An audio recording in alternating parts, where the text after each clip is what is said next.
welcome back to my Let's Play for Pokemon Crystal and my Mono Ice Run. It's my time to face off against Lance, the Dragon Master, the champion of the Elite Four while Red is away. And we should probably be thankful for that, because Red doesn't screw around. Red may not talk much, but his Pokemon definitely pack a wallop. Even if he talks in ellipses like he's Squall or something, you know? Like, seriously, what's with powerful characters talking in ellipses? They're like, I'm so emo I can't even talk. I just extrude dots out of my very body or something, you know? Don't get that. And there, we decided to leave Ripjaw up front. On the ground, so you know what? Let's make Gyarados use up a Hyper Beam on a less worthy target. I'd like to bring in Kiss and Kate Barlow afterwards, you know? So I'm hoping we can get some headbutts and flinches in and take this thing down to at least medium health before we die, but we'll see. Going with Rain Dance, setting up for that Thunder from the next character, huh? Because the Dragonites here pack various attack skills. Plus, I guess this does let Gyarados do some surfing, but I'm honestly not sure why I thought that was a great idea. I mean, sure, it's got a boost, but it's not going to do enough damage to really matter. And please get a flinch, finally. Ooh, still launches the Hyper Beam. Why not just use another Surf attack? This is going to leave you in the need to recharge and leave you vulnerable to being wiped out. And after all, I really only need one Pokemon to start tearing this team apart. Okay, let's drop the Psychic Blast and end this. Apparently Lance wants to die, because he left that Gyarados wide open. Okay. Charizard, eh? Well, darn it. We get Fubuki out there. But if the rain's still going strong, it means I can, you know, shrug off his fire attacks more readily and blast him with water. Time for a Surf. Going for a Slash attack, gotcha. Hoping for a critical hit, huh? Well, he got it. But we're a bulky water type in an era where Lapras was still pretty solid. Not as good as Gen 1, but that's because Blizzard got nerfed, man. Back in Gen 1, Blizzard was broken. Dragonite, eh? You know what, I'll leave Fubuki out there.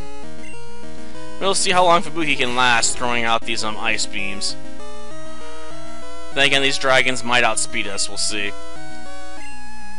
Fubuki is a bit on the slow side.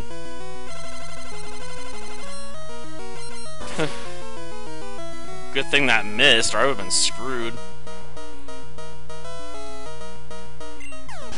Okay. Another Dragonite? Well, probably won't be too bad. Okay. Ice Beam. Ow. I don't know why it's bothering with paralysis, though. It's already faster, so what's the point? Is it to mildly annoy me? Okay. No point. Like, I can't break this. Well, if I survive this, I'll use a full restore. He got me good. That's fine. Okay, Kiss and Kate Barlow. Let's end this with some smooches. Here, taste the power of my fist! And that Dragonite's gone. Of course, this means we do still have to worry about Aerodactyl. Again, that Rock Slide's a potent move, especially against someone that can't really resist it. But our Ice Punch may be enough to kill it. Guess we'll find out. Okay. Still got to go first. Gosh darn it. Outsped me. Come on. Ooh, just by the skin of the teeth. Ugh. Okay, can we counter hard enough to win? Yep. Well, we both had a one-hit goal, only I succeeded. Well, that Dragonite's boned. It's boned hard. And he knows it. Level 50 or not, it's not going to be faster than my Jinx, so it's over. Goodbye, Dragonite. Well, I have to admit, I'll be happy when this fight's over and I don't have to listen to that beeping anymore. Because it's really irritating. Like, you're in critical health. Do something. Do something, trainer. Well, at least we got some decent money out of it. I suppose, but your team's mostly all weak to Ice Punch, so they're pretty easy to deal with. The only exception being, you know, Gyarados being weak to electricity. But I usually don't bring anyone around that can use, Thunder Punch. A long while, eh? I suppose it has been. Last time I talked to you was when we started on our journey. I don't think you were in the radio tower when we were doing all our rescuing work there.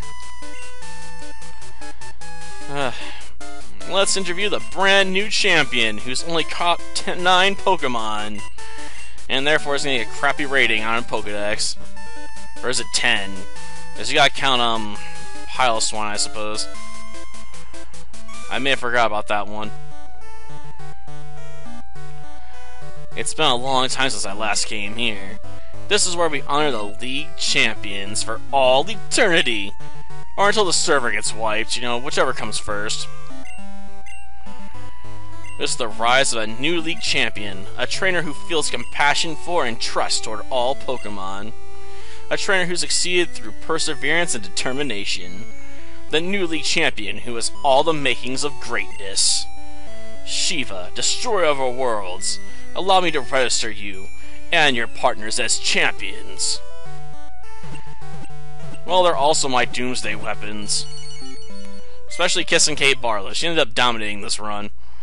I sort of felt sorry for Fubuki, because she got sort of sidelined pretty hard after a while. But at least she got to give a few licks out there in the end, you know? More I can say for Delibird, right? Or Miss Piggy here. Like, she didn't do anything against the Elite Four. And the last fight where she got to have a shot of glory at all was against, you know, my rival by dropping that Earthquake. Jinx on their end's like, I mean, dude, I kick so much butt. It's kinda crazy. And let's put in the HM Slave as well, right?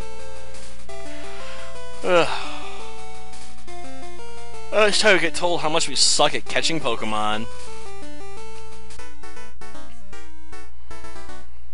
Oh, screw you, Professor Oak. No one cares about my rating. If I want a good rating, I actually try and catch a bunch of Pokemon. But that's not important. Maybe if I was doing a run where I could pick whatever Pokemon I wanted, I'd have a bit more variety on the team. Try and switch things up every now and again. Though that would be a pain in the butt too, so probably not. You're almost always better off running a handful of Pokemon than, you know, diversifying. Because if you have a lot of Pokemon, that just means a lot of grinding. And grinding sucks.